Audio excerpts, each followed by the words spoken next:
Өсиетке терең бол, өсек сөзге керең бол. Әзілде кек, өсекте шек жоқ. Журналистика бұл ұйымдасқан өсек. Жақсылардың ісін өсекшілер бұзады. Ұрғашының жақсысының боз жорғадай болғаны, ұрғашының жаманның өсек болар құрғаны.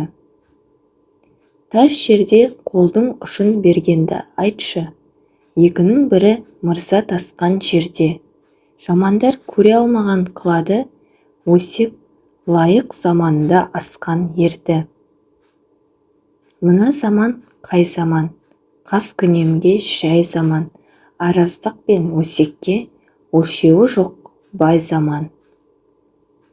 Біздің заманымызда сөз қылар ештеңесі жоқ, адам ғана өсекке ілінбейді.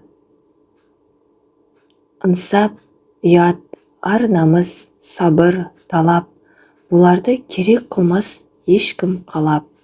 Терең ой, терең ғылым іздемейді, өтірік пен өсекті жүндей сабап.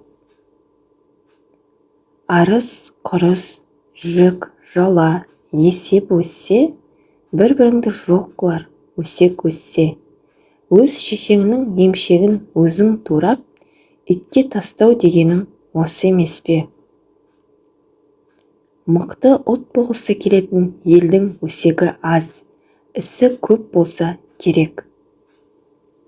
Өсекші ел тыныш болса азады. Жақсымен дос болсаң, алдыңнан шығар елпектеп, жаманмен дос болсаң, сыртыңнан жүрер өсектеп. Сөз тасушы адам өсектеп жүрген адамының тырнағына да тұрмайды. Өсек тасып құмардан шығатындар болады. Өсек, өтірік, мақтаншақ, еріншек, бекер мал шашпақ, бес дұшпаның білсеңіз, талап еңбек терең ой, қанағат рақым ойлап қой, бес асыл іс көнсеңіз.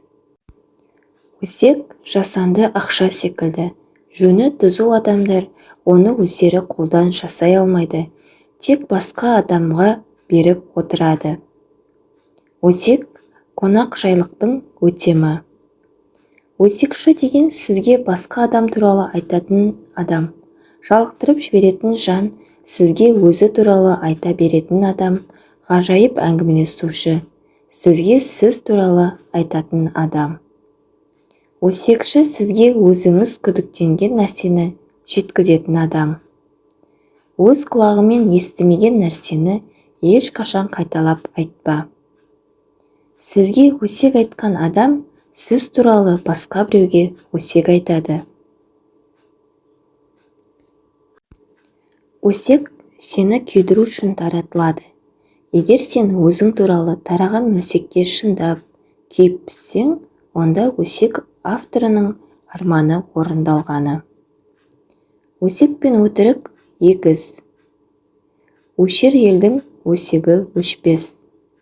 Өлі адамның жаманы жоқ, тірі адамның өсектен аманы жоқ. Біздің заманымызда сөз қылар ештеңесі жоқ, адам ғана өсекке ілінбейді. Өспес елдің айтары өсек, ермегі төсек болар. Сіз тіліңізбен де, көзіңізбен де жамандық жасамау керексіз. Өсек, өтірік, ғайбат айтпаңыз.